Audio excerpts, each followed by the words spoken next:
The boy Dub Deuce in the building.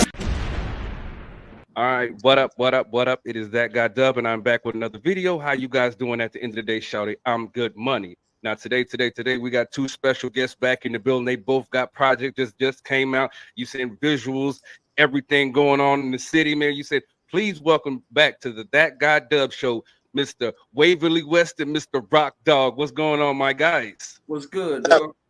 What's happening? What's happening? Back, man. Like it feels like I'm home. You know what I mean? Dude, you said, hey, you said we got your covers and shit, and you pull out cotton in the closet, bro. You always welcome. I'm here, man. Look, I'm ready to put my feet up and chop it up. You know what I mean? Don't put your feet up, man. That'll piss off the missus. Oh, this is my house. Okay. Yeah. I can do what the guy I want to do in here. You know what I mean? My girl don't mind nothing. Okay, that's what's up. That's what's up. Now, if I want to start off by you said like because both of y'all using when we did interviews, I got to trying out different things, especially like when it came to the thumbnails. You know, you said like when I did the thumbnail for you, Wade, how did you like the thumbnail? Yo, I liked it a lot. I thought it was really cool. I thought it really it captured my attention. That was the main thing. You used a great picture of me, by the way. So if you need a picture, I'll make sure I send you one. I was looking great. You know what I mean? Had the phone out. I think I was wearing the same hat in there too, actually. But yeah, man, definitely. Whoever's doing the artwork, that was you. Yep. My guy, you want it. I thought it was great. That's cool, dog. It's cool. You said because I know that I have the cartoon character, and then I saw you had the cartoon picture. I was like, okay, I'm gonna make this. You said you make this do with this dude, and then you said now, of course, the wheels are spinning in my head right now because I got to come up with something to top both of those. You know what I'm saying for the thumbnail for this one. Trust and believe it's gonna be fire. Say less. I already know. I believe it. Okay, now we're gonna start off the interview. You saying Rock Dog, legendary God Flow. Woo. What you said, who came up with the concept, and how much fun did you have? Matter of fact, how much weed did you smoke while you was in that whole process of shooting? I smoke all day, every day, dog.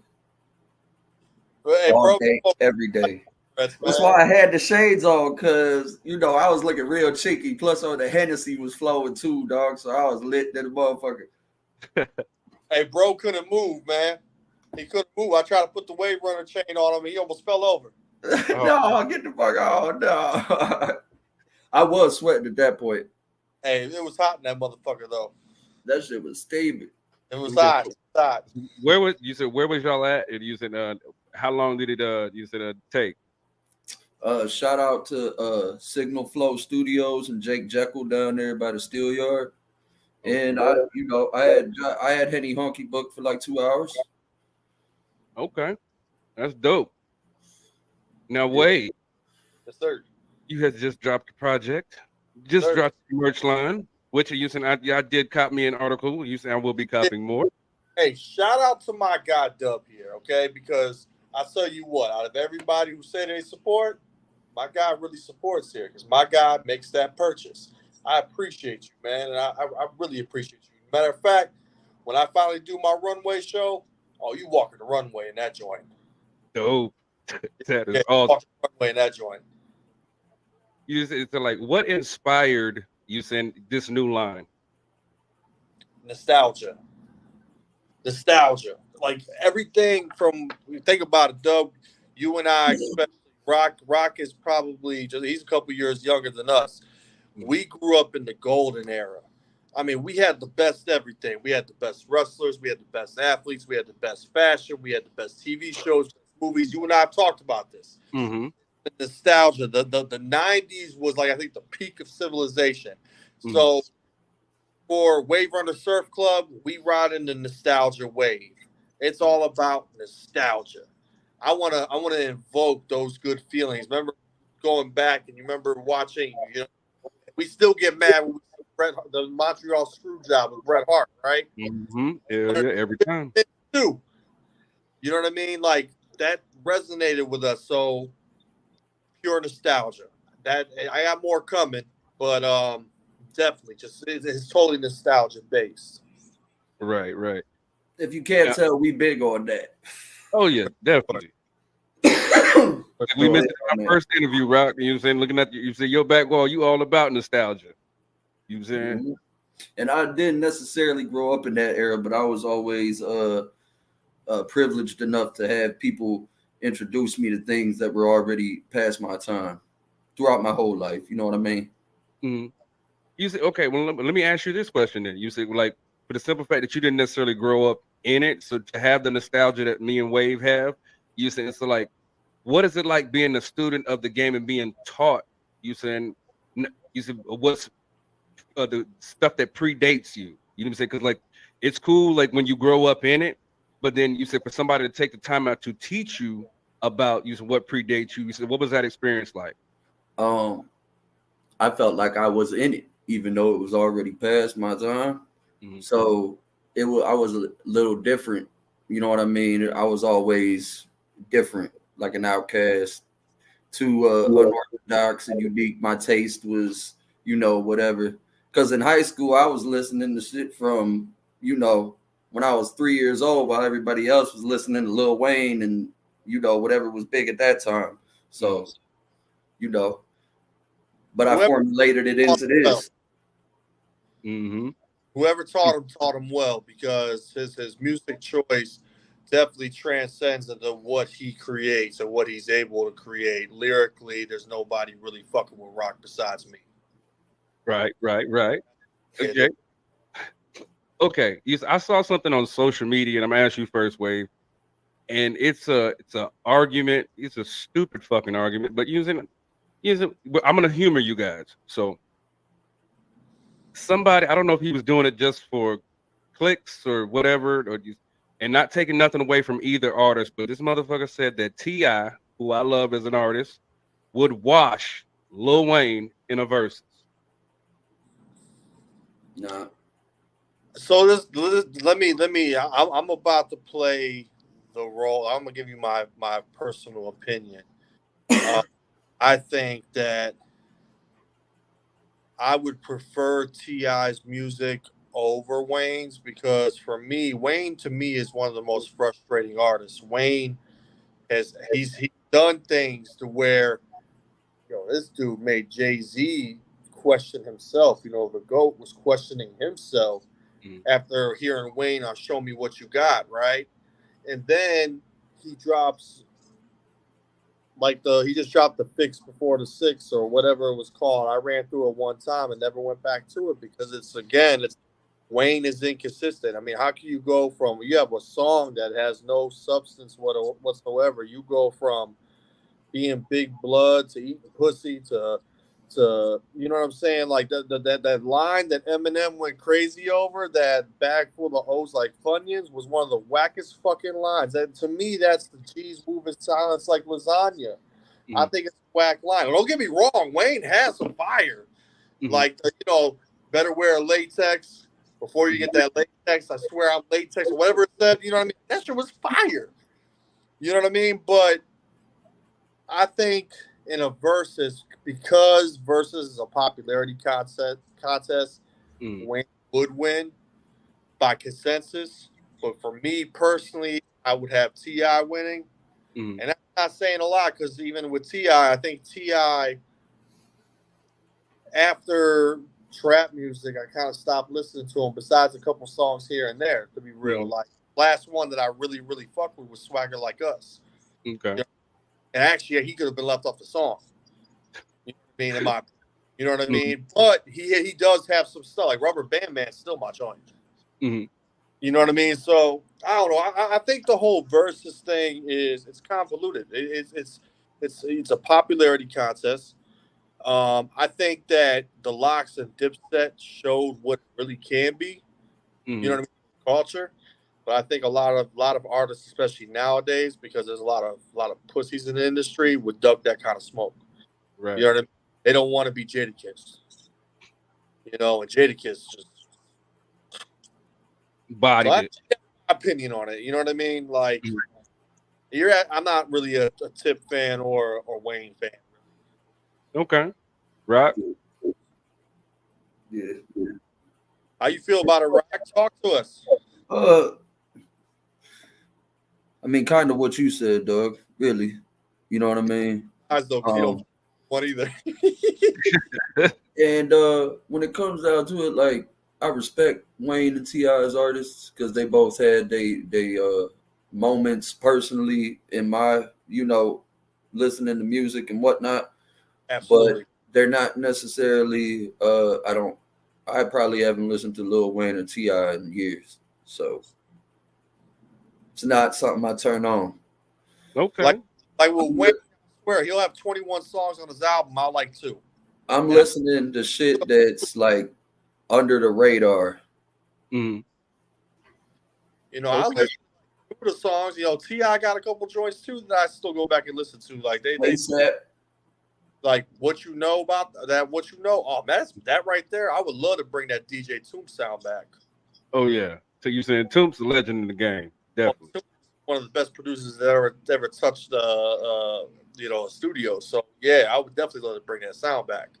It was crazy using what brought Toomp out was Toomp not only made beats, but he was a barber, and you just would feed Ti beats. And once Ti blew, he brought Toomp with him. So I thought that was pretty dope. You know what I'm saying? Yeah, that's what Rock's gonna bring me with him when he blows. You know what I mean? Pause. Pause. Yeah. Oh, y'all let me play with that. No. Come on, dog. God damn, y'all can't. Oh. Hey, Dub was on it. He set you up for that one game. Damn. No, I didn't set him up for nothing. He went on that. He went down that road by himself, sir. No. About my long. All right. I Come on. Come on, yo. Now, when you said stand with verses real quick, you know what I'm saying? Now, they keep speculating it. We don't know if it's going to happen. They say it's going to happen. They keep pushing it back. This Diddy versus JD. Who do y'all got and why? Well, I'll tell you. You know, for me, we got to remember. See, JD had his hand. Like, okay, so Puff can't play a musical instrument to save his life. Mm-hmm. Puff tells people what to do, right? Then JD though will sit there and he'll make the beats. You see what I'm saying? So like they're two different kind of producers, in my opinion. You know what I mean? So that for me, if I'm watching it, I'm already leaning towards JD because JD Gates. You know what I mean? As much as both of them have had their hand in some of the biggest songs in hip hop history. You know what I mean? Mm-hmm. JD, everything from Crisscross, and I think he produced for Escape, and on up. He did some stuff with American Gangster for Jay. Mm-hmm. Jagged Edge. I mean, he had a chokehold in the early 2000s. Mm-hmm. Diddy, I personally, if I really had to say, Diddy can bob and weave for a little bit, but I think JD winning that. Okay. My opinion. Right. Yeah, it's kind of true what he said. Diddy's more of an orchestrator. Songs. You know what I mean? Like he's able to formulate a group of sound makers and producers that give him a sound, and you know what I mean? Mm-hmm. But it is also a popularity contest. A lot of people won't take that into consideration. You know what I mean? Mm-hmm. Diddy will probably end up coming on top because it's Diddy. Pause. Very nice.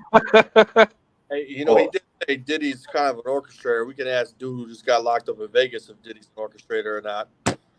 Boom. Boom. Ain't shit. But like to your point, there's nothing wrong with producing a song that way. There's been times where I've been in a room with other people and I say, no, it's missing something. You know what I mean? And, I'll be like, here, add a synth to it or do this. And, they'll do that and it just changes the whole landscape of the song. So there's nothing wrong with that. But with JD, just for me personally, he's got his hand in so many hit records that he doesn't even like. He's not out there dancing in the videos, getting the credit for it. You know what I mean? There's no shot at Puff, but you know, he's been way more behind the scenes for years. And let's not forget he had Mr. 106 and Park underneath him. Let's not pretend like Bow Wow wasn't out here moving units. Yeah. You know what I mean? We clown him now, but he had a chokehold on 106 and Park for how many years? Like, I mean, that right there. I mean, is there anything in Diddy's catalog that he helped produce that would really touch that? Like Bow Wow's run? You know what I mean? Like, I Need a Girl. It's a hot joint. You know what I mean? He had he had Biggie. You know, him back. I mean, he had slaps, but Bow Wow was a different breed. You know what I mean? We can't forget what they did. You know, the Brat. Oh man, he had some shit. Remember, the Brat had the mid '90s on a chokehold. I still listen to Funk Defy. Me too. I'm not even gonna cap to you. It was hard as hell, man. Like there was, yeah, man. I don't know, man. How many times has Jagged Edge played at weddings? All the time. I think that is like the national wedding song now. You know what I mean? Like that. And then didn't one of their members just get into trouble for some shit? I think for a DV situation. I think. That's it. I'm not going to sound politically correct right now, but sometimes these hoes deserve a good DV. Oh yeah, I couldn't even remember what it was that I saw. I saw something. I didn't even remember what it was, but you know, hopefully that's not the case. Shit, for look, like, I'm gonna put it like this: the only DV that I'm giving out, and I'm digging in the vagina. Boom, boom. There we go. I like that. Yeah. Now, you mentioned earlier you asked Buddy in Las Vegas. You just said now Keefy D. He's done a shit ton of Vlad TV interviews and been talking for years. Now you're saying he hasn't gone to trial yet, so we're going to say allegedly. You said was the one who pulled the trigger. Now you said with all of us basically knowing this guy's name for all of these fucking years and watched these interviews and heard everything he had to say. How did it hit you when they mentioned they arrested Keefy D for this? You know what? I'll tell you what. Clout's a hell of a drug, man, and we're seeing it firsthand. Like this is the internet era. You know what I'm saying? Like the internet era is ruining our society, and especially what we like. Rock, we talk about how we grew up, or like you were introduced to an era where the standards were different. You know what I mean? Dub, you and I grew up in that era. So Rock, by proxy, you live by that standard as well, right? So like we have the standard that, you know what I mean, we move with intent. We you know, have some kind of moral code. We live in dangerous times right now where, you know, like I said, these people are out for clout. Like, first of all, Pac was so beloved. Why the fuck would you want to take credit for taking out somebody that strangers love? You know what I'm saying? Like, that's clout chasing to me, you know.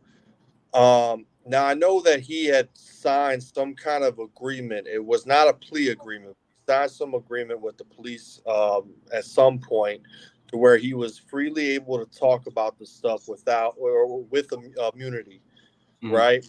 So for a while he went on a tour and he tried to make his money off of it, whatever. But I guess in the Vlad interview, which Vlad strikes again, the biggest culture vulture in the game, you know, who he's an investigative reporter and you know emphasis on the investigative part. You know what I mean? Like, dude, just said he's a fucking rat. You know what I mean? Like, it just ain't no other way around it. Like he rat energy in his interviews, tell on themselves. So, make a long story short, man. You know what? Like, I wasn't surprised. They're gonna get him on the whole. You was in the car. You was implicated in it. You know, you were there. You had intent. You know what I mean? And intent in a lot of states is good enough. It's just as bad as pulling the trigger. So he may sit for it. Again, man, we just in this era where people are cool with snitching on themselves and they want clout. You know, there's no statute of limitations for murder. Yeah. You know, I could talk about selling dope all day, but there's a statute of limitations. Mm-hmm. They can't press for something I did 20 years ago. You know what I'm saying? Like, they also can't lock you up for nothing that you may or may not did and said that you did or did not. well, yeah, of course. You know what I mean? You know what I mean? Like, motherfuckers really just out here. Like, if that's the case, Keefy D was saying that shit because you was an old ass dude that was gang banging all your life and never made it nowhere special or too pivotal, you know, as an icon like Pac did. So you want to motherfucking say that you had parts in murdering, whether you did or did not. Well, I guess you did, but you want to sit there and admit that and talk about it, thinking that you was free from, you know, free from the law and free from judgment. Mm. But yeah, people kill over clout, kill for clout. There's kids doing it in the street right now. I mean, there's big facts using it because, like, just like with the guys that jumped Takashi at the gym for clout, y'all asses going to jail. You know what I'm saying? Just like even with it's like we looking at your Keefy D. Okay, you get sentenced and you're gonna do some time. It's like you at this point, you know what Eric Holder is going through in there. He's like, are you really ready for that, my guy? You get what I'm saying? Hey, everybody gets their just desserts at the end of the day. Yeah. Everybody gets their just desserts, bro. But it's definitely karma. It's like it's certain things. Like I said, when you look at it like that, it's just like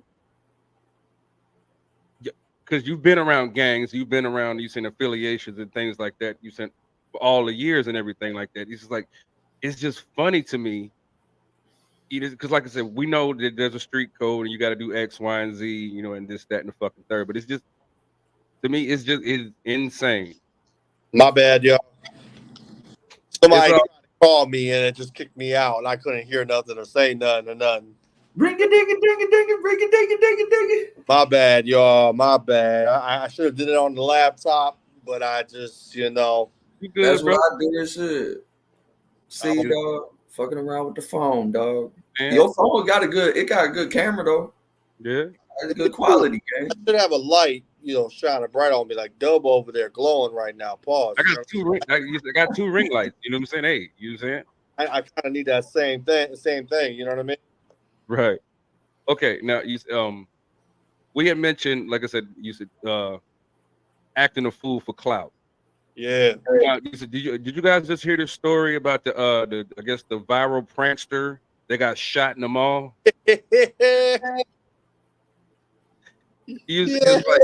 And he's now claiming self-defense. Do you disagree with that argument? Wait a minute. Which one? The one that shot them idiots.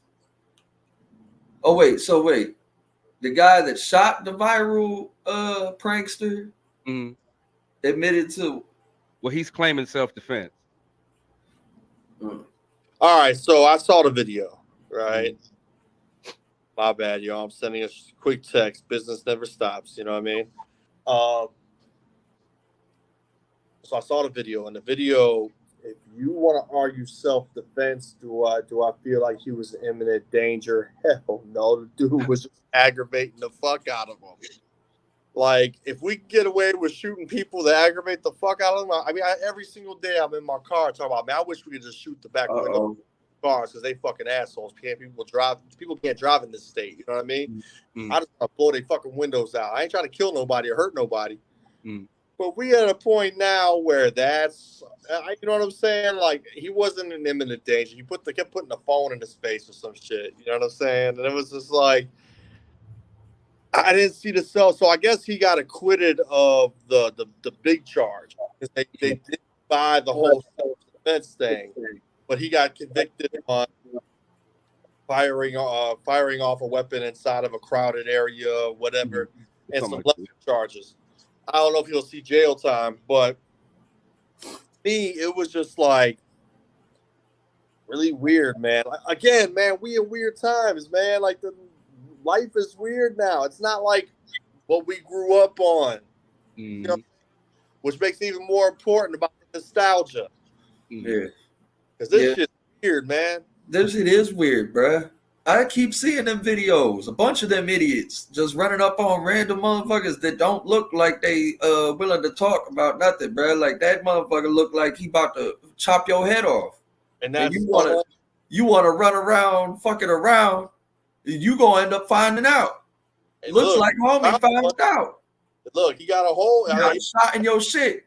He might be shitting in a bag for the rest of his life. I don't know where he hit him in the stomach, but he got him in the stomach. And that's the other thing. Motherfuckers want to start shooting all the damn time. You could have just smacked the phone out of dude's hand or smacked, like, you know what I mean? Like, smack the phone and bitch smack him. You know what I mean? Like, okay, well, let's think about it from this aspect. Okay, you're by yourself in the mall. It's two guys. Okay, yeah, I smacked this phone, but now I got to fight both of these motherfuckers. I mean, in that case, it depends because, like, if you watch the video, the guy that was recording or whatever, he actually there was three because there was one holding the phone recording, another one with the phone, and a guy next to him. So there was three. So to your point, Dub, that's three guys. I think that if I was in that situation, I would have smacked them, and then if his boys want to run up, that's when you start shooting kneecaps. You know what I'm saying? Like, I mean, I've been in situations like that before. Where you know, there's a crowd, you know, and you know, I've luckily been able to kind of diffuse it without it getting physical or things like that. I mean, but I get it. You know, I was selling some shoes a couple of years ago, and I went out to North Olmsted, Great Northern Mall, to meet this guy to sell shoes, and he brought his boys with him. Man, I pulled the pistol on them so quick. One dude pissed his pants for real. But I pulled the pistol because I'm like, yo, I don't know y'all. Like, you ain't about to get me. Right. You know? But that, I don't know, man. I think to your point, Rock, I think that people are so quick to pull a gun now. Like, no one throws the fist anymore. You know what I mean? Like, and a lot of people could use a good ass whooping. There's no way around that. I'm talking about a Baltimore Ravens to the Cleveland Browns ass whooping. You know what I mean? That they got today. That I'm still about. You know what I mean? Like, for real. I'm hot about the Falcons, bro. I'm not happy. Not a good day for us today, bro. Nope. Now, you said sticking with online type stuff. What is the goofiest shit that you have seen, whether it's a challenge, whether it's a video, that's done happen since we entered in this online sphere? That crate challenge was pretty fucking dumb. That shit was fun. Hey, dog, motherfuckers was breaking all types of shit on the way down, dog. I'm talking about spleens and kidneys and fucking livers and motherfuckers just how you go run up? Dog, that's a lot of sharp plastic edges, and you just cracking shit right all the way down. Steve-O said that shit was a bad idea. If Steve-O said it's a bad idea, that was probably pretty fucking dumb. And talk your shit because Steve-O ain't afraid of nothing. I remember the nipples bit by a baby alligator. Like, all that shit. Yeah. Step up an 8-ball and lets people kick him in the nuts for no reason. Like, dude was crazy. And he's telling he sat on a porcupine. Oh, yeah. That. But yeah, bro, yeah, I would have to say that's up there. I'd have to say, man, there's a lot because right now, especially with the emergence of TikTok, you've got a lot of men showing feminine ways. It's not even necessarily a challenge even. It's just that they're doing these videos and there's a lot of, and don't get me wrong. Hey man, you know, I'm in touch with my feminine side. You know what I'm saying? Like I'm shit. You know what I mean? But damn, some of these dudes out here, they really pulling their skirts up a little bit. It's a little weird out here, man. Right. I would every which way direction, dog. This shit like a Dr. Seuss book at this point. Man. Like I was sitting there, I saw a meme and I screenshotted it off Instagram because it was fucking hilarious. It said, men out here, they wearing tight jeans and purses and calling it drip. He's like, what the fuck is you dripping? Pussy juice? And I thought it was funny shit. Booty juice.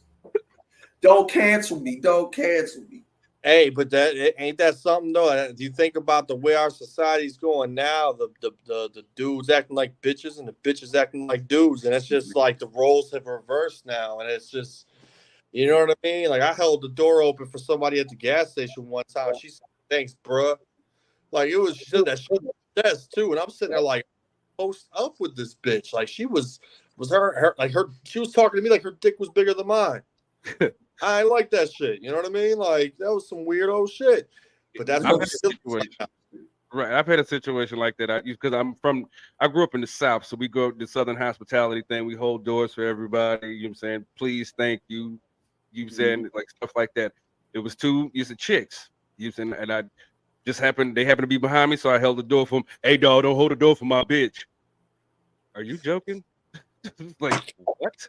Ignorant. I can't even cap to you, bro. I looked at this bitch like she asked me the square root or something. I swear to God. Yo, that's what I'm saying, man. Like that's madness, bro. I really don't. I don't get it. It could, but is the internet responsible for that? That's the question. You know what I mean? I don't know, bro. Okay, but I do got another question because we were talking about the crate challenge. Now, if I was doing said crate challenge and some asshole came and kicked the middle of the crate, can I shoot him? Hell yeah. Fuck yeah. Shoot the fuck out that motherfucker right in his ass, dog. Fucking you know what? Especially if you gonna run. If you gonna run afterwards, I'm gonna have to shoot you because you ain't stopping for the ass whooping. So I'm gonna have to stop you somehow. Pow in the ass. Well, to Wave's point earlier, you know what I'm saying? Because let's say I'm doing good. I done got to the top and I'm on my descent. And now you kick the crate. Now my life is in imminent danger. I mean, I guess I'm open for talking with the jury about that shit. I guess I don't know. That's I mean, yeah. Hey, Your Honor, I could have fell and broke my neck and been done for. I could have been Christopher Reeves out here having to blow into something to move my wheelchair. Oh. You know what I mean? Pause. I got you. Oh, man. But you know what I mean? Like, I mean, I see your point. I don't know if the law gonna, you know. I mean, I would definitely find a way to do something to that motherfucker. You know what I mean? Something. Right. I'm gonna pay him back for sure. Right. Okay. You're saying like that. You said you're not even allowed to put those videos up online anymore without them being automatically taken down. But you saying it like I got hit with a crate once. God damn, what'd you do? I was in a fight with a dude. Oh, my bad, dog. Here I go victim blaming. My bad. He wanted to fight me, so we got it on. Pause. Oh, hey, I said pause, motherfucker. You can't say shit. Now listen. Yeah, we got it on. Whooping dude's ass, and then I was trying to like walk off and like stop whooping his ass. You know what I mean? And I walked up. I was like in the complex I was living at. I walked up and walked around the corner, and I'm standing at my dude's front door. And then I turn around, and homie came with a fucking with a fucking milk crate, dog. It straight busted me in my fucking chest. Hey, I got so bad, I punched this motherfucker with a right, and his ass flew into the brick wall. And like in slow motion, this motherfucker head hit the brick wall, and then it like a grape, and like shit started spraying out like that way. And then he slid down that motherfucker into the fence, like ding. And then they said I blacked out and threw one of the kids' bikes on top of the motherfucker. Yeah, damn. Damn, bro, you need to go see a therapist. But yeah, because the chain of the bike dug into my thumb and shit. So I had a big ass gash in my thumb from grabbing the shit. And then the fucking crate left a whole big ass fucking yellow purple bruise across my shoulder and my chest. So, so you trying to tell me you had a checkerboard on the side of you for like a week? Is that what you're trying to tell me? Yeah, and then 5 minutes after that, I went back to my part of the building and ended up knocking the motherfucker out in the front yard. Another motherfucker from a totally different situation. Bro, you need therapy. It's all right, dog. I'm all right now. You can talk to somebody, man. Hey, look. Here we go. You know what I'm saying? Me, Dub, and you said, wait, we're gonna give you a thug hug. There you go. Yeah, you need that, bro. You gotta let go. You gotta let that hate out your heart. No, it's not hate, dude. I think dude passed away recently. I ain't got no hate in my heart. I was just telling the story. How did that all start anyway? You know what? That shit's crazy because I'll tell you what. I had my bad, Dub. I felt right bad, man. But there was this dude that me and a couple other dudes had jumped back in like 2003. I mean, I was fucking up because I hated this kid. Not like hate like that, but he was a bitch, you know, and he stole all the time and all that. So when I had the Tim's on, you know what I'm saying? Ruptured his spleen, fucked him up. One dude got married like a month ago, 2 months ago, or something like that, and I seen him, and I'm like, damn, bro, like you still look like a bitch. But you know what I mean? Like, but we get fucked him up. Fucked him up, man. That's this is all bad, dog. How did that whole conversation start anyway? He was talking about the crates. Crates. Yeah. My bad, Joe. Oh, you good. You know what I'm saying? Like, okay. You saying, we're gonna get back into music in a second because you know what I'm saying this is what we here for. We here to talk about the music. That's what it is. You know what I was gonna ask you. You said we're all stand-up gentlemen, you saying, and you said protect our own, protect children and things like that. You said I saw something recently, like I said, this is gonna be the last thing we'll get back to the music. But there was a lady in California, you said big wildebeest looking woman just dog walked a 13-year-old little girl in the middle of a McDonald's, said I fight kids, and beat the shit out of this 13-year-old girl who actually got out of school. You said after school got out, went to the McDonald's with her friends. This random crazy lady walks up and says I fight kids, picks the first kid and beats the dog shit out of this 13-year-old girl. And not one adult, not one child, not nobody helped this little girl. Not her friends, nobody. Everybody just pulled out their phone. Which I thought, the 13-year-old girl didn't do shit to get her ass whooped. No. Oh, then somebody's like that. Oh, bruh. Somebody fucking put that fat bitch down. Well, you said after Swear to God, bruh, I'll punch a fucking rhino. Exactly. How you running over the goddamn kids, bruh? Yeah, I swear over in a minute. You said fuck it. I wish somebody would think they about to put their hands on my 13-year-old, bruh. You know, that's a big fear of mine because, like, my daughter, my oldest daughter, she got a mouth on her. So I know somebody's going to test her, you know what I'm saying? Because she got a mouth. And I'm like, that's my baby, though. You know what I mean?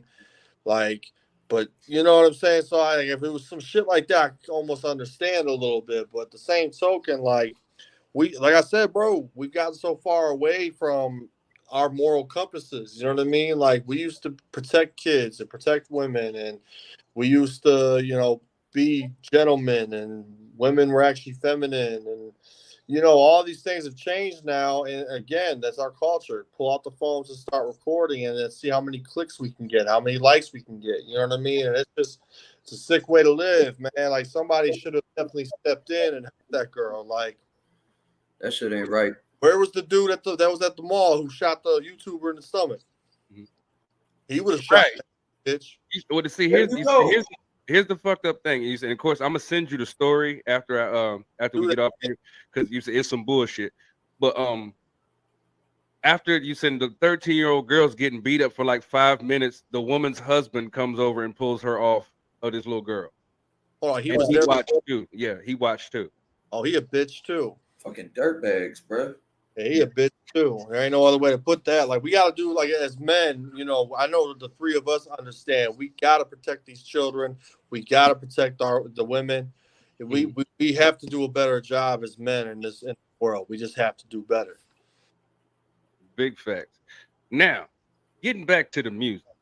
You said, I'm gonna ask you first, Rock. You said, like, what's the? You said, like, you got any more videos coming up? You said, like, what's the next one you getting ideas for visuals for?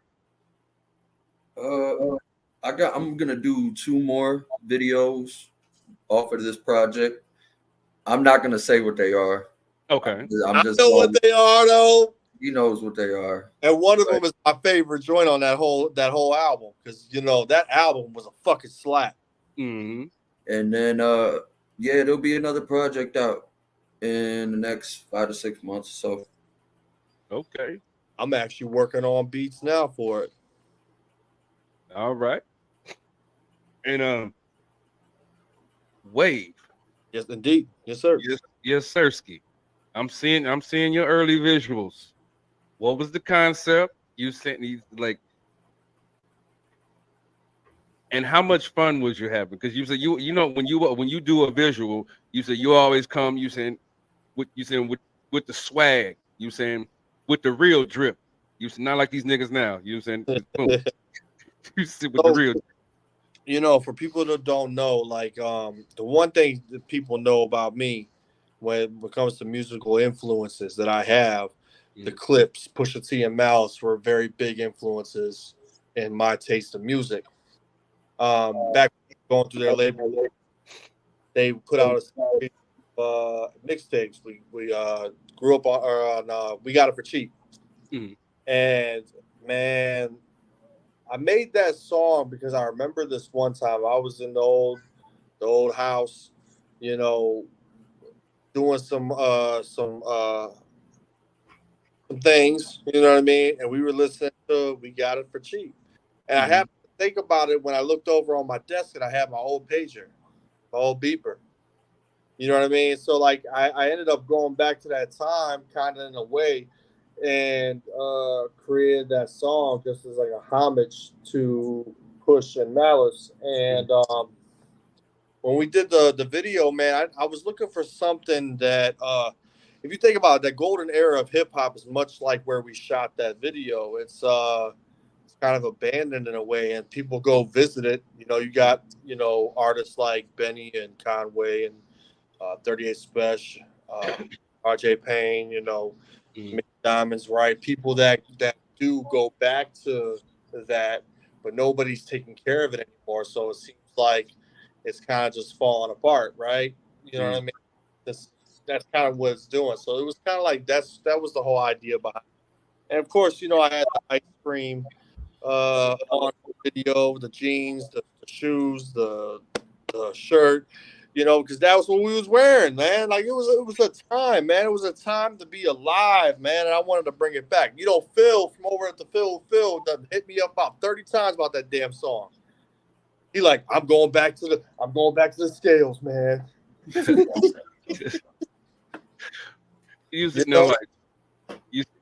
Because hip hop has been so prevalent. Of course, once again, we're in 50 years of hip hop, and it's like I wanted to get y'all's take on it because like even though we look at certain people like a Melly Mel as a pioneer.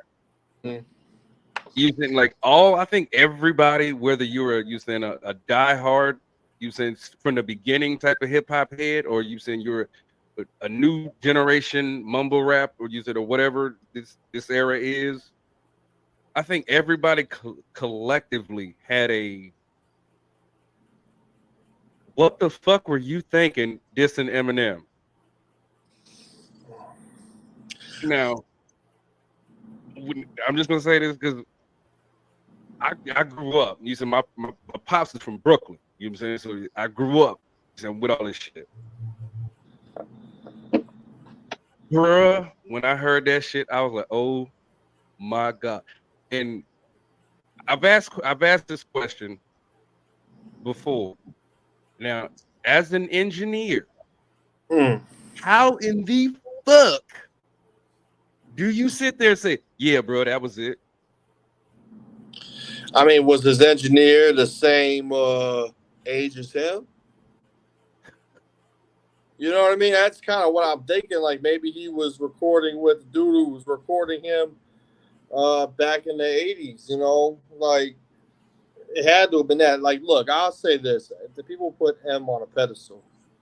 You know what I mean? And I truthfully don't think that. I think he's. I mean, I'm not going to deny his talent, Mm-hmm.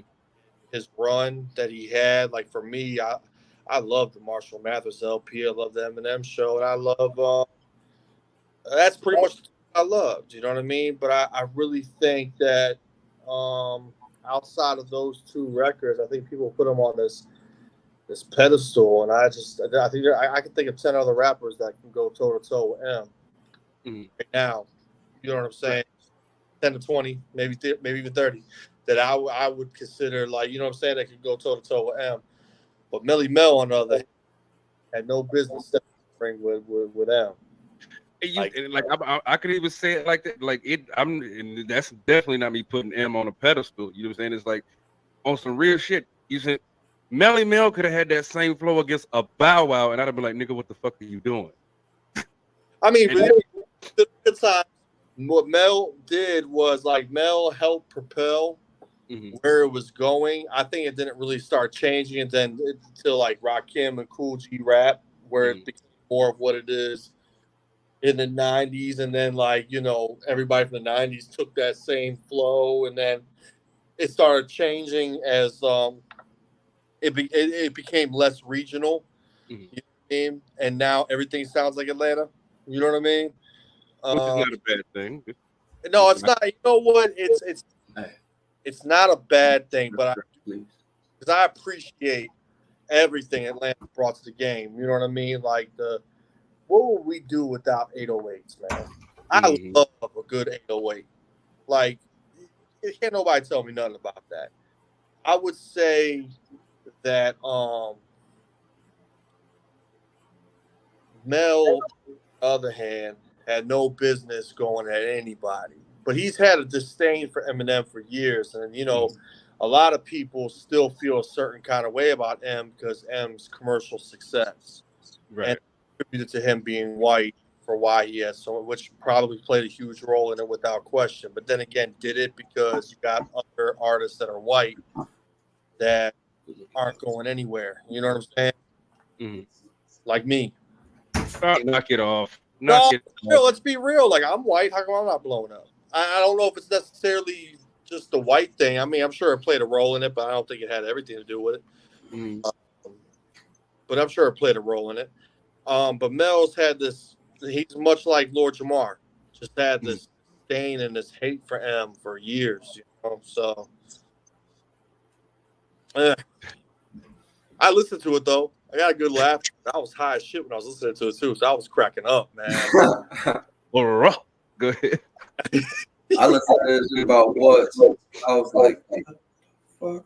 Oh, nah. That's how we had a battle rap. Like, I'm talking about, like, one that was actually, like, really, really good. Like, you can't count what the Chicago rappers are doing when they talk about killing their ops and shit. You can't talk about that. I'm talking about, like, a real good, like, somebody actually dissed somebody. That shit was like, ooh, what, pushing Drake? Jada and 50. Now, I'll say pushing Drake because that was 20. That's still going on to this day. But, like, because that was actually a pretty decent battle. Are we talking about the diss tracks or talking about the beef as a whole? No, diss tracks. We talk about diss tracks. Like the last good one, the one that we all was like, oh, when Story of Adonis. Yeah. Story of Adonis was mean. You said what? I said Story of Adonis was mean, dude. Well thought out. Just It was going against the Golden Boy. You know, Drake can't lose for some reason. I don't know, man. He's taking some L's out here. I think he should take some L's, but again, we're in a different culture now. The game has changed. You know what I mean? Drake wouldn't have survived in the 99s and 2000s. He would have just been in the R&B category. Yeah. I mean, he wouldn't be doing what he's doing now, playing all this mafioso shit.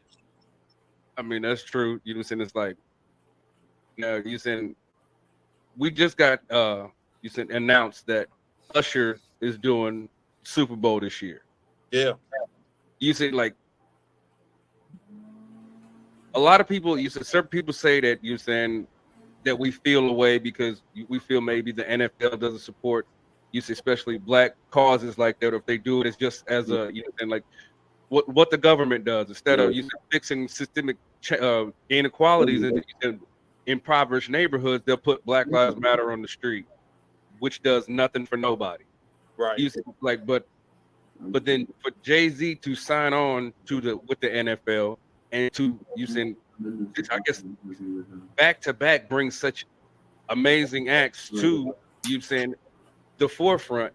Like I said, you come swinging out the gate with Dr. Dre, Eminem, Snoop, Kendrick Lamar, 50 Cent, Mary J. Blige. The following year, Rihanna.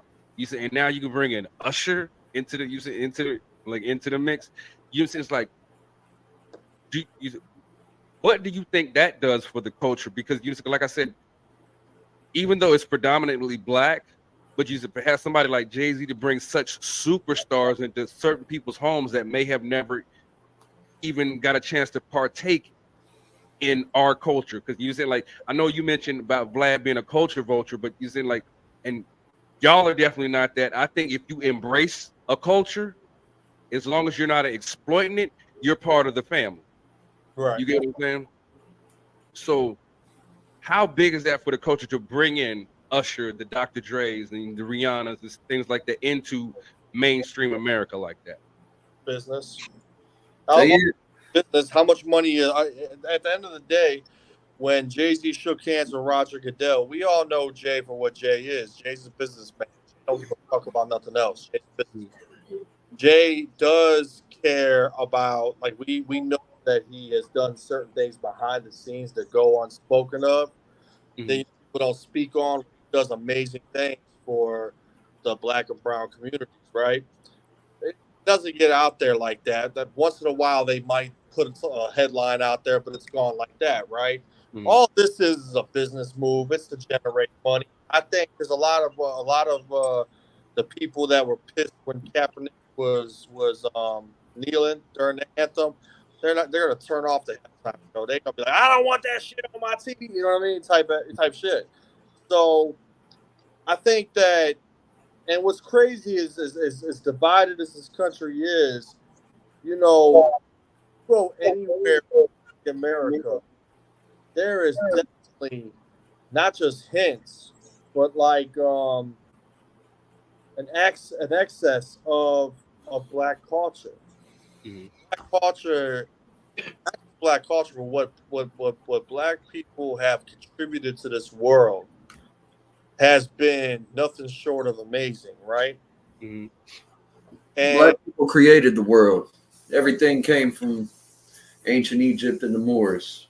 There's nothing new under the sun. Talking shit, don't get him going. Don't get me going, though. Yeah. At the end of the day, man, like, as much as those white folks like to act like they hate seeing, Usher dance around on stage, when a song plays at a wedding reception, well, drunk grandpa's dancing with no rhythm. You know what I'm saying?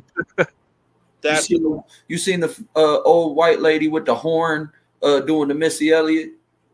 Yeah, that's what I'm saying. Yeah, that shit was funny as hell.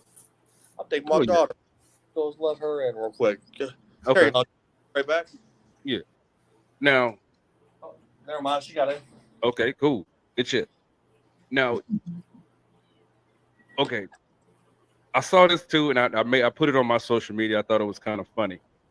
I guess Memphis Bleak was on Drink Champs, and I guess him and Nick Cannon had the same manager at one point in time.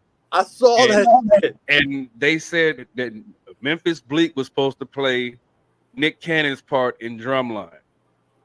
Yeah. But he turned it down. Now, me for one, I saw State Property. I'm glad he turned it down because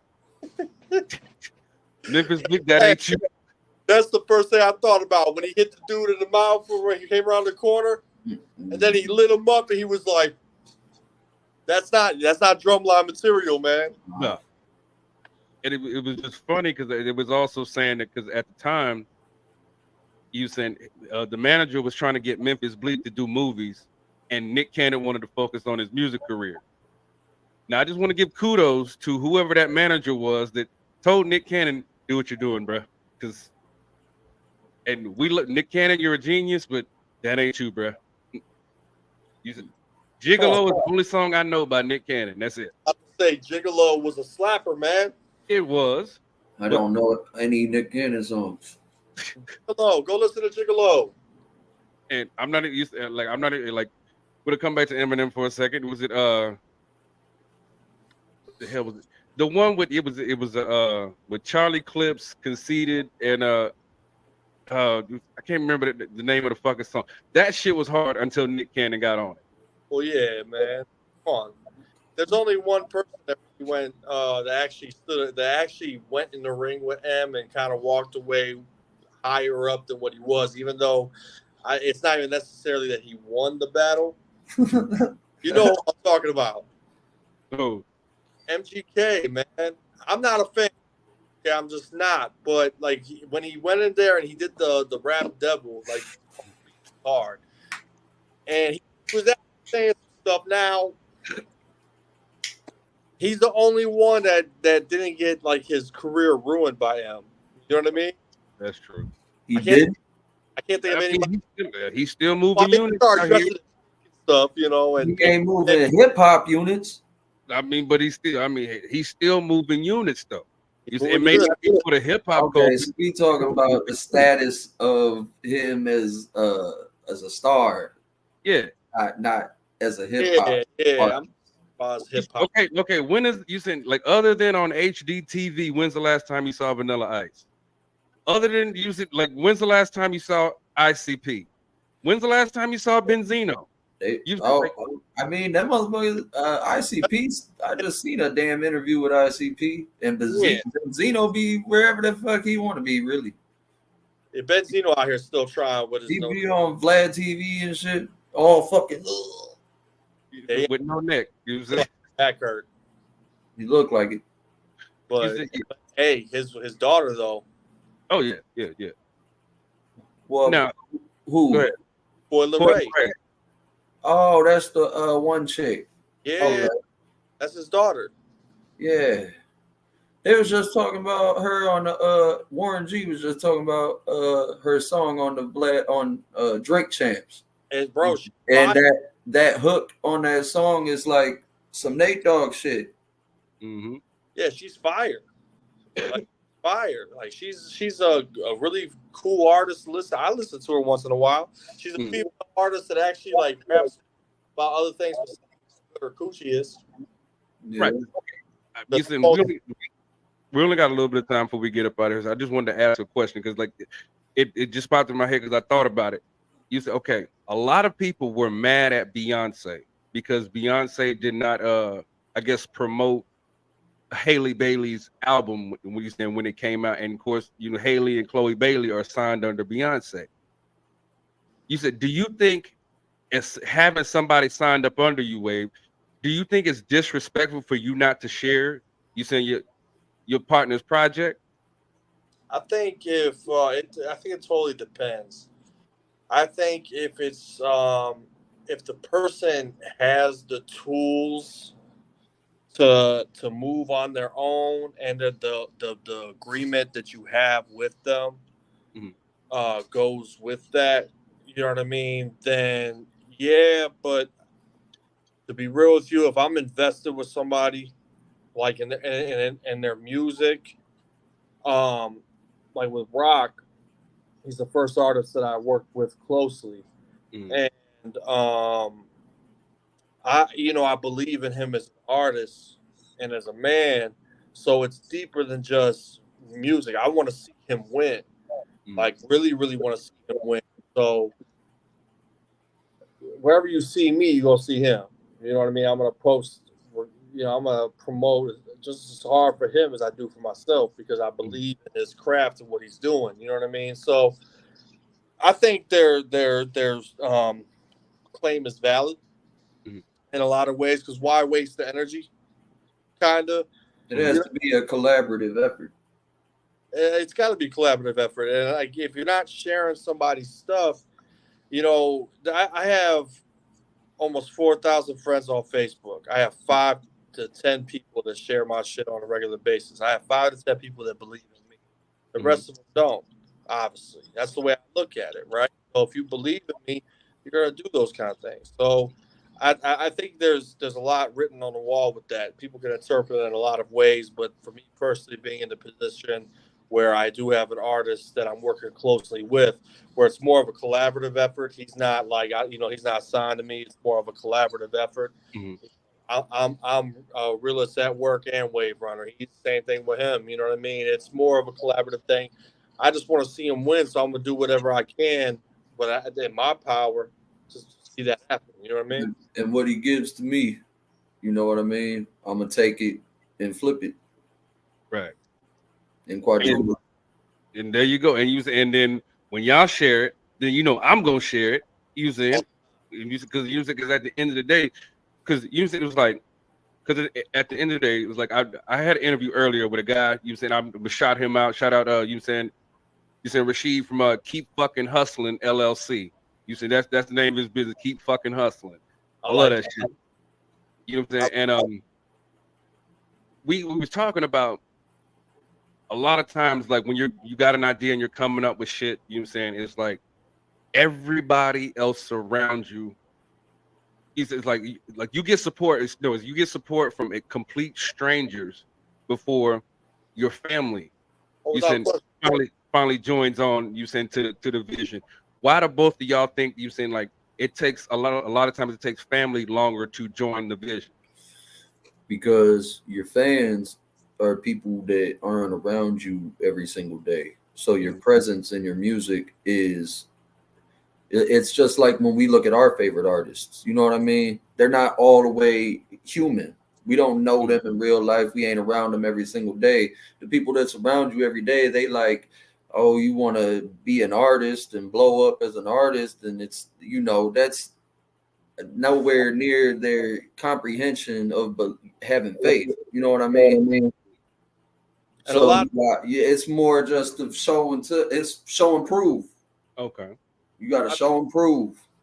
I think that, and two, I think a lot of family, they look at you in a different light than what people that listen to your music in. Like even to this day, my mom looks at me like she still don't believe that I as I talk about selling dope on my records and stuff like that. My mom still to this day is like, she's had people come to the house looking for me with guns in her face, looking for me. She found my stashes before, and she still to this day doesn't believe that I was doing that. You know what I'm saying? Like, I just don't see you doing it, type of thing. So when I talk about it in my music, she's like, she doesn't want to support that. You know what I mean? He also too, like, I think that it's a parent's job or a family's job to kind of keep people grounded. And when you're daring, you can't be grounded. You know what I mean? So we look at it in a different light. You know what I mean? We're looking like, you're not supporting the dream. My mama she told me the other day, she's like, I don't understand exactly what you're saying, because we was watching the video, because she went and watched the video. And so I sat there on the couch and I broke down all the bars slowly to her. You know what I mean? That's and dope. Then she kind of got it. That's dope though. See, and I'd be breaking down bars. My mom, she just acts so disinterested. You know what I mean? I'd be like, like, come on, man. I'd be saying some stuff. Yeah. I just think too, and then you also have that dynamic where people don't want to see you do better than them. You know what I mean? Like at the end of the day, there's far more of those people, even if they don't say it. There's far more people that don't want to see you win, because that means then you're doing better than what they're doing. That's just basic human nature for a lot of people, unfortunately. So, and when you're dreaming and you want to do something great, you know what I mean, like be a musician, it takes a lot. People do not understand it. That's why it's kind of like you got to use reverse psychology. You know what I mean? Mm-hmm. Like, that's why I say I'm humble outside of the music, but in the music, I'm going to talk all the shit, drop all the shit. But outside the music, I'm going to try to be, the most humble dude there is. Like, ain't nothing new under the sun. There's a million motherfuckers before me, and there's going to be a million motherfuckers after me. But I can still do what makes me happy, which also makes people hate, because there's not a lot of people that are happy. So it's not even just about being successful. It's about them seeing you happy and doing your thing, and they'll just hate on that because a lot of people miserable. I think very strong point. And then too, like, you know, a lot of people look at, especially when it comes to rap for some reason, they look at it like there's so many stipulations on rap music. Like, you got to be a certain age to make it. And on top of that, if you're still doing it as just a hobby or whatever, it's like, it's not a hobby. Like, it's something that I dedicate a lot of my time and effort to. Like, this is something that I cultivate every single day. You know what I mean? Like, you can't see my vision, then, you know, you're not, you know, that's not support. You know what I mean? And again, like, I don't fault a lot of people for it. You know what I mean? But again, when it comes down time to buying people, you know, Phantoms and all other Rolls Royces and all this stuff, I'm gonna keep in mind who shared my shit and who didn't. I know that's right. Now, before we get up out of here, I'm going to end on a positive, light note. Yeah. Because I did a men's health summit the other day, and of course I did the women's health summit here on Redline. A couple of weeks ago. And now, well, we're dealing with, you said, mental health, and you said, like, so a lot of times we don't talk about ourselves. So, when did it happen, and what was, you said, the most inspirational message you got from somebody that listens to your music? Like, let's say you were having a bad day, and you happen to open your DMs, and somebody just said something to you, and it just turned your day around. All right. When I released More Life off Wave Runner 2, people, that's when I talked about my cancer battle that I had. You know what I mean? There was a couple people that didn't even know I was going through it, and they had gone through something similar, had family members that went through it, and they were just touched about how dope that record really was. And that was the moment that I was like, I'm doing something right. You know what I mean? Like, I'm doing something right, because it was, people felt it, you know? And that was a dope moment, because I felt like it wasn't just someone coming up to me. I have people all the time coming to me, bro, bars is crazy. Yo, what did you say? Oh, that's crazy. Da, da, da, da. But, you know, somebody actually come to you with something like that. That was cool, man. I appreciated that one big time. Man, back in 2016 or 17, I want to say, I released the Wavy mixtape, and probably about 3 years later, and I had been working in the club bouncing and shit. I sold like 500 physical copies and shit, and everybody was fucking with it. This one dude that my homeboy Gaffy, he brought him up from West Virginia, and they had been bumping that shit down there for a couple years. And dude was just like, all like, you know, he made me feel like I was like some kind of, you know, superstar, inspirational motherfucker. You know what I mean? So I gave him the last copy of that motherfucker that I had and signed it and gave it to him and shit. Shout out to dude. That's super dope, because you said, like I said, a lot of people, when they think of musical artists, they just think of the ego and the bravado and, you know, this, that, and the fucking third, which is why I wanted to sit there and it's like, something that you said made you feel good. You know what I mean? Because you said, like, you know, because at the end of the day, you said you tell everybody, you said, what you've been through, but you can say a lot of times people don't get to hear about the feedback that you get. You know what I mean? They'll say it vaguely. You said, which is why I wanted to ask you them questions. You know what I'm saying? Yeah. You know? And I had sent my I wasn't gonna like repost or nothing, but I sent my project to Miss Bernadette Price, Sean Price's wife, and she had listened to it and you know, said it was fire and all that. And then I just a couple days ago I sent it to Ola, Bodega Bam's brother, and he said it was fire and shit, and said to keep pushing my sound.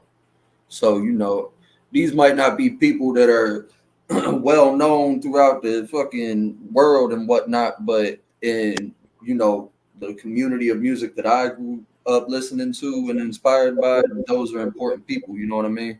Mm-hmm. Hell yeah, dope. Big facts. Now, before we get up out of here, you saying, like, Wave, you got so much stuff going on and coming around. You said, shut your shit up, but talk your shit. Man, listen. So, Boys of Summer is out now on all streaming platforms that we grew up on. We got it for cheap. Videos coming very, very soon. I just talked to the guy who's editing the video today. It's coming very soon. Man, what else? We got definitely Wave Runner Surf Club merchandise. You can man, follow at Wave Runner Surf Club 216, at Waverly West, at Blowchella. These are all things that I'm doing. The Blowchella line's getting ready to come. We got Snow Beach Nose Job 4 coming very, very soon. We working on Rock's next project. We got a collective project that we working on. I'm making right now. I'm doing a beat for Rock's next album. I think this is something that he's been looking for, in my opinion. Waiting on the motherfucking beats, boy. I'm over here right now warping this the drums for it. You know what I mean? 'Cause I got my bad, y'all. I know we in the middle of a pod, but when you get inspired, you get inspired. Can't help it. Hey, that's perfect, dude. We working 24/7. Oh, Rock. 365. Oh, he's about to Rock's about to go crazy. You said, yeah. The Rock, let them know what you got going on and what you said you got coming up there, brother. So the legendary God Flow video is out now. It's about 400 views in a week and a half. So that shit is pretty damn good. Gained a couple subscribers, got a lot of comments on that shit, and it's just gonna keep growing. Shout out to Henny Honky for shooting it. Shout out to Crazy 8 the Great, Lips to Terry, Tino Black, my boys Ty and Swag for being in the video. Shout out to Jake Jekyll and Signal Flow for letting me use the space. And then, I got another video coming in the next couple months. Awesome. Now, with that being said, if you guys like this video, make sure you smash that like button, turn on that bell notification so you don't miss another video. Without further ado, I love you. Lil Dub loves you. Rock Dog loves you. Mr. Waverly motherfucking West loves you. We out of here, man. Peace. Hey, appreciate you, bro. We'll show my guy. Wave Runner.